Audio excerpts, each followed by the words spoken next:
Across the United States, amusement parks were once the heartbeat of summer. For decades, they stood as escapes from everyday life, places where people could come to feel alive, to test their courage, or simply to forget the world outside the gates. The noise, the energy, the crowds, all of it blended into something unforgettable. But every park has a final season. Some simply ran out of money or fell behind the times. Others shut down because of events that were far more unsettling. In this video, we travel across all 50 states to explore these forgotten places. This is Abandoned and Defunct Amusement Parks from all 50 states. Let's go. Alabama, Lake City Amusement Park.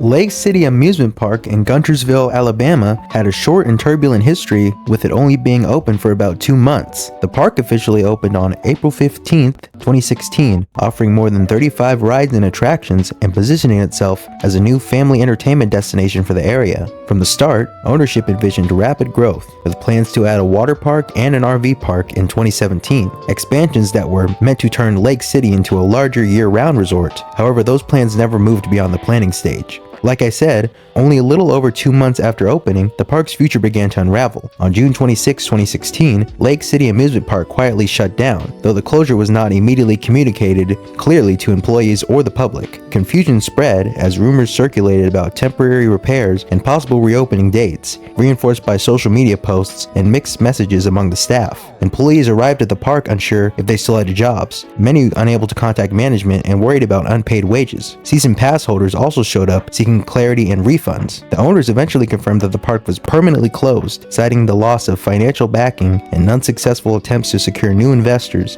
They stated there were no plans to reopen the park in the future, and assured that employees had been paid through the current pay period, and provided instructions for season pass refunds. In the aftermath of the shutdown, multiple lawsuits were filed against the owners over unpaid bills, further underscoring the park's financial struggles.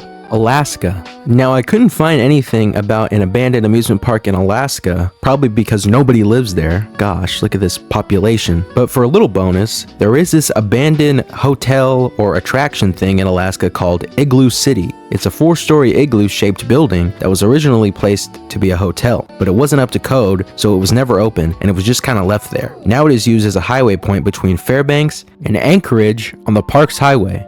Arizona. Big Surf.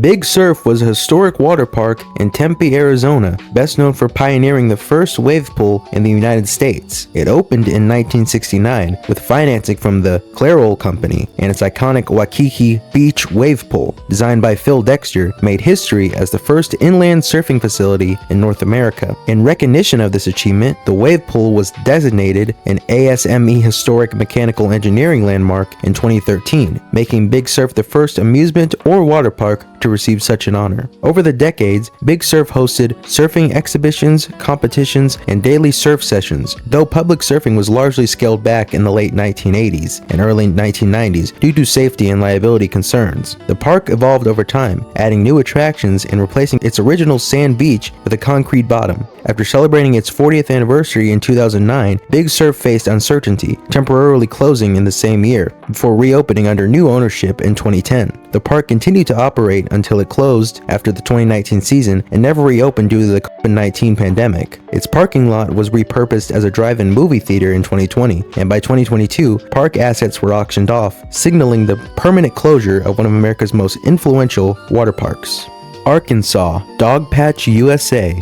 Dogpatch, USA was a theme park in northwest Arkansas located between Harrison and Jasper, inspired by Al Capp's comic strip in the fictional town of Dogpatch. Opening in 1968 on 825 acres, the park was initially a commercial success, featuring attractions such as horseback rides, a train, paddle boats, petting zoos, and the mythic caverns, renamed Dogpatch Caverns. The park was built by Recreation Enterprises Incorporated under the guidance of local businessman O.J. Snow, who envisioned the Ozark landscape as a perfect real-life dog patch. Al Capp approved the park's concept and became a partner, granting rights to his characters. Despite early enthusiasm, state officials and residents voiced concerns over negative hillbilly stereotypes, and experts warned the park may fail financially. Nonetheless, the park opened the following year with modest admissions fees, drawing roughly 8,000 visitors on its first day. While the park initially turned a profit, attendance never consistently met ambitious projections. In late 1968, 1988, Arkansas businessman Jess Odom acquired a controlling interest in Dogpatch USA, expanding attractions, adding a motel, and securing long-term licensing with CAP. Odom also planned a sister park, Marble Falls Resort and Convention Center, the first ski resort in Arkansas, to create a year-round tourist destination. Early 1970 success was short-lived, as rising interest rates, the energy crisis, and a national decline in rural-themed entertainment diminished attendance. The closure of the Little Abner comic strip in 1977 further reduced the park's appeal. Financial struggles intensified with foreclosures, lawsuits, and debt accumulation, leading to the permanent closure of Marble Falls and the eventual bankruptcy of Dogpatch USA in 1980. Ozarks Entertainment Incorporated acquired the park in 1981 and attempted revitalization, bringing in live concerts, corporate sponsorships, and popular costumed characters, but competition from nearby Silver Dollar City and state-supported attractions limited success. In 1987, Telcor purchased a majority stake in OEI, implementing new rides, but declining public awareness of Lil Abner characters contributed to waning interest. By 1991, the park eliminated general admission, dropped its Little Abner theme, and rebranded as just Dogpatch. Shortly after, it closed in 1993. The years that followed were marked by failed sales, foreclosures, and scattered ownership. Portions of the land were broken up and sold, while the core park shifted hands multiple times. Some buildings were repurposed, including a ski lodge turned into a bed and breakfast, and a skating rink leased for therapeutic horseback riding. The site eventually attracted urban explorers and vandals, resulting in dangerous conditions. Once, an ATV rider nearly died after striking a wire stretched between trees, leading to a major lawsuit that eventually transferred ownership of the property to him. Various attempts to revive or repurpose the site came and went, and the remains of Dogpatch deteriorated into a haunting shell of its former self. Interest briefly resurfaced with the 2018 documentary that chronicled its rise, decline, and legacy, transforming Dogpatch into a strange symbol of American pop culture nostalgia. Lastly, in 2020, Johnny Morris, founder of Bass Pro Shops, purchased the property with plans to restore it as a conservation-focused nature park, drawing inspiration from his Dogwood Canyon Nature Park in Missouri. California, Neverland Ranch. With California, I obviously had a lot of parks to choose from, but I think the park that is the most intriguing and ever controversial is the Neverland Ranch. Sycamore Valley Ranch, formerly known as Neverland Ranch, is a large estate located in Santa Barbara County, California, near Los Padres National Forest. Originally purchased in 1981 by property developer William Bone and renamed Sycamore Valley Ranch, the property featured a custom-designed main house, formal gardens, a lake, and expansive grounds. In 1988, a small indie artist named Michael Jackson bought the ranch and renamed it Neverland Ranch, inspired by Peter Pan, transforming it into both his personal residence and a private amusement park filled with rides, trains, sculptures, and a petting zoo.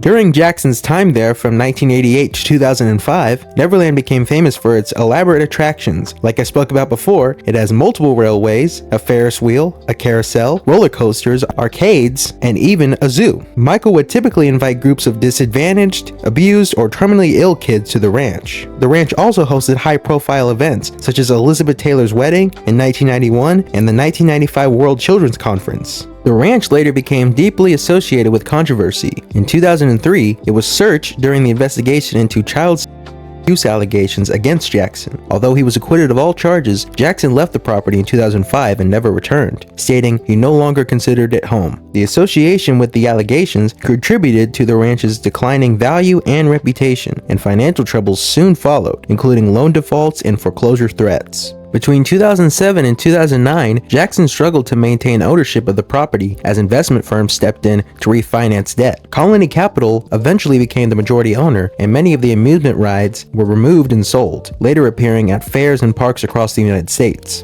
After Jackson's death in 2009, the ranch briefly became a focal point for his burial site, but his family confirmed that they were not going to be burying him there. In the years that followed, the property was restored, renamed Sycamore Valley Ranch once again, and repeatedly listed for sale, with its asking price steadily dropping from $100 million to $31 million due to limited buyer interest. Extensive renovations removed most traces of the amusement park, replacing them with landscaped gardens and preserved estate features. In 2020, billionaire businessman and Jackson family friend Ronald Berkeley purchased the ranch for $22 million, marking the end of its long and complex chapter as one of the most famous amusement parks in pop culture history. Colorado, Heritage Square.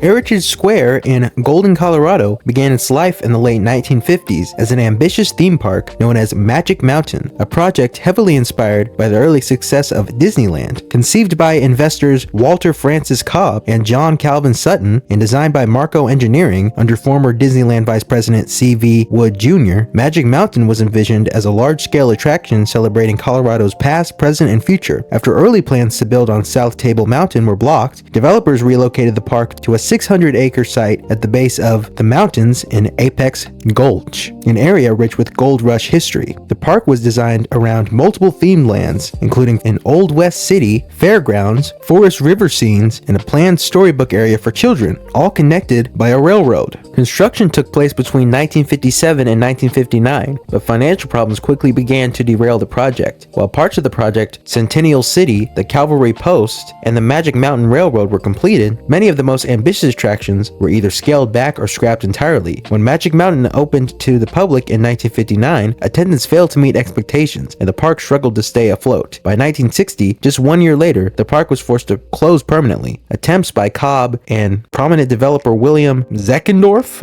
to save the project failed, and many of the rides were auctioned off, leaving the site abandoned and unfinished. A decade later, the property was given a second life. In 1970, the Woodmore Corporation purchased the defunct park and reimagined it as Heritage Square, transforming the failed theme park into a storybook, Victorian-style shopping village. When it opened in 1971, Heritage Square focused less on thrill rides and more on atmosphere, entertainment, and specialty retail. The village featured artisan shops, restaurants, glass blowers, general stores, and a beer garden, along with live theatrical performances. One of its most notable additions was the Heritage Square Opera House, home to melodramatic stage shows that became a signature attraction for decades. Throughout the 70s and 80s, Heritage Square continued to evolve. A year-round Christmas shop opened, one of the first of its kind in the U.S., and an alpine slide was constructed nearby on Jackson Hill, becoming one of the park's most popular attractions. The on-site railroad continued operating under various names and locomotives, preserving a connection to the park's original Magic Mountain roots. In 1975, Heritage Square received official recognition as a centennial site by the Jefferson County Historic Commission, cementing its place in Colorado's cultural history. Despite its charm and loyal fan base, Heritage Square faced ongoing challenges. Ownership changed hands multiple times, eventually coming under the control of companies more interested in nearby quarry operations than long-term park investment. As the years went on, attendance declined, buildings fell vacant, and maintenance costs rose. By the mid-2010s, the writing was on the wall. After the 2015 season, the Alpine Slide and much of the town closed, with only limited attractions and event spaces continuing to operate. Heritage Square officially closed on June 30th, 1980, bringing an end to more than 6 decades of transformation. Connecticut, Holy Land, USA.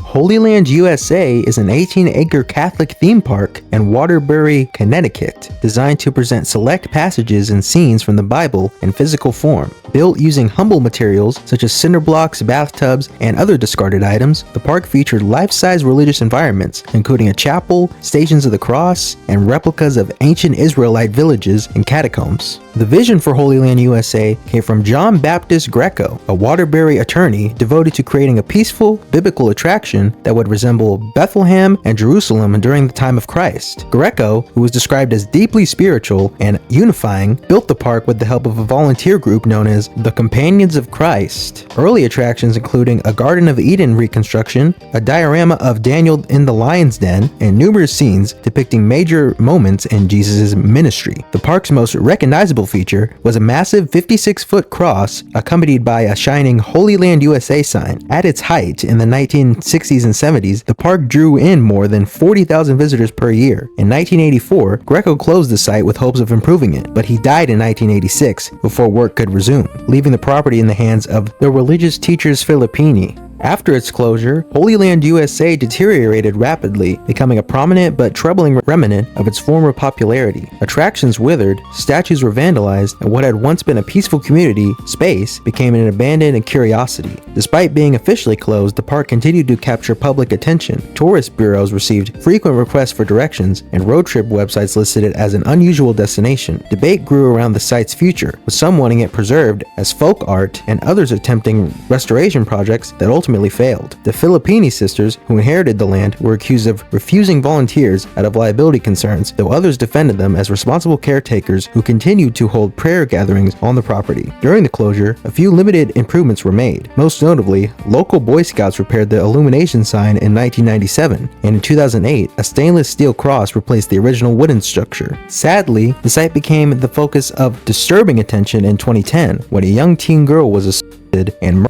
at the foot of the cross. The brutal crime, widely covered in the media, caused public shock and renewed civic discussion over the park's safety, accessibility, and purpose. Ironically, reports suggested that trespassing on the land had decreased in years leading up to the incident, but the tragedy still permanently altered the site's reputation. Efforts to restore Holy Land USA shifted in 2013 when Waterbury Mayor Neil O'Leary and local businessman Fred Blasius purchased the property from the Filippini sisters for $350,000. Their goal was to renovate the park as a community asset, beginning with the installation of a new illuminated cross. Funded by donations and constructed with volunteer labor, the new steel cross rose 65 feet high and featured advanced LED lighting capable of changing colors to match the Catholic liturgical calendar. It was publicly lit in December 2013, and cleanup of the overgrown ground soon followed, with small restoration projects carried out across the property. On September 14, 2014, Holy Land USA reopened for the first time in 3 decades, with an inaugural mass, and it now remains open to the public during daylight hours.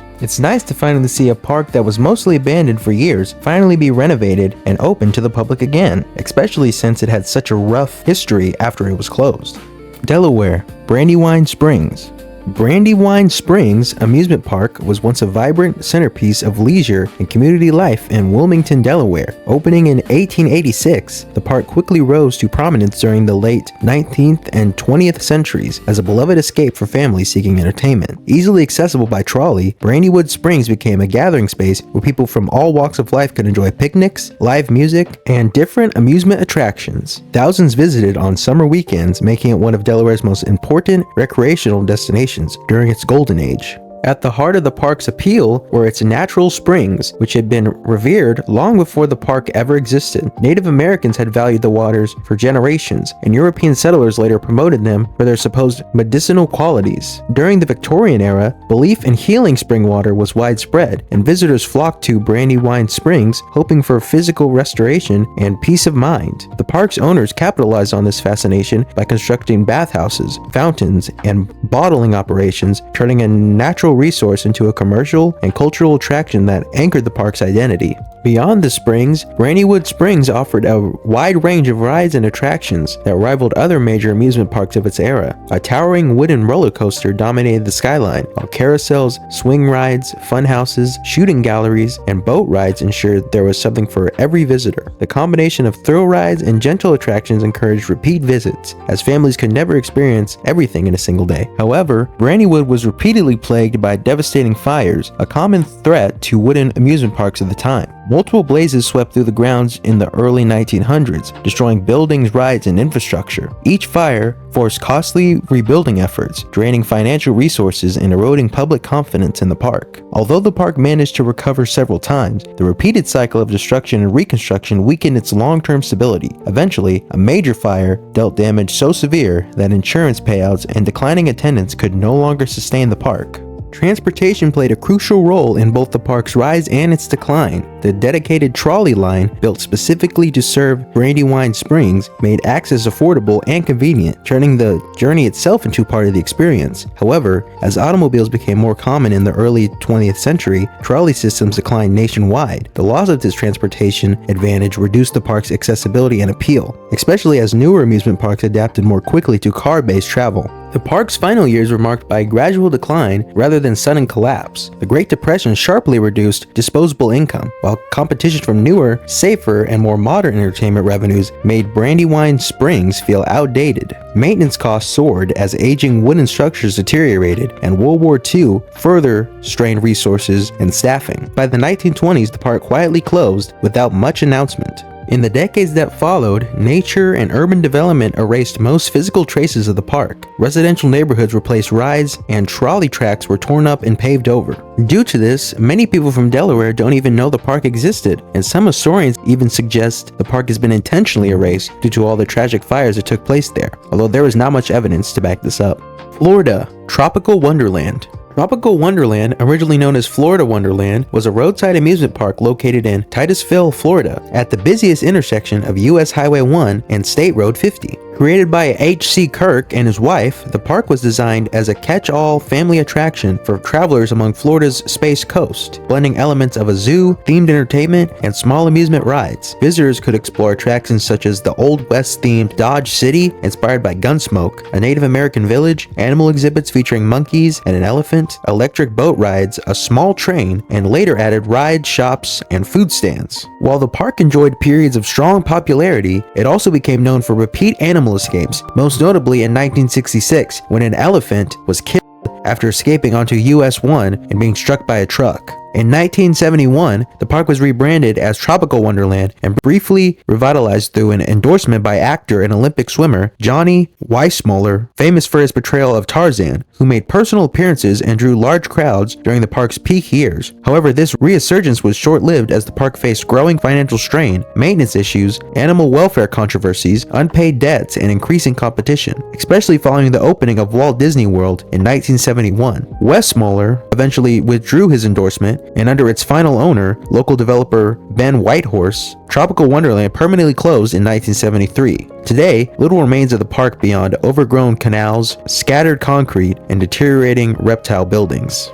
Georgia, Starcadia. Starcadia in Macon, Georgia was a beloved family entertainment destination that opened in 1998 and quickly became a central part of the local community. Designed as an all-in-one fun center, it offered a wide variety of attractions, including arcade games, laser tag, go-kart racing, batting cages, and putt-putt golf. During its peak years, the park drew families from across the region and served as a go-to spot for birthday parties, school celebrations, and weekend outings. The park's decline came gradually in the mid-2000s as family entertainment habits shifted. Home gaming systems became more advanced and competition increased. These challenges were compounded by the 2008 economic downturn, which sharply reduced attendance while operating and maintenance costs remained high. Despite efforts to revive interest through promotions and special events, Starcadia was unable to recover and quickly closed sometime between 2010 and 2012, catching many employees and loyal patrons off guard. Since its closure, the property has sat vacant for years, steadily deteriorating as Georgia's humid climate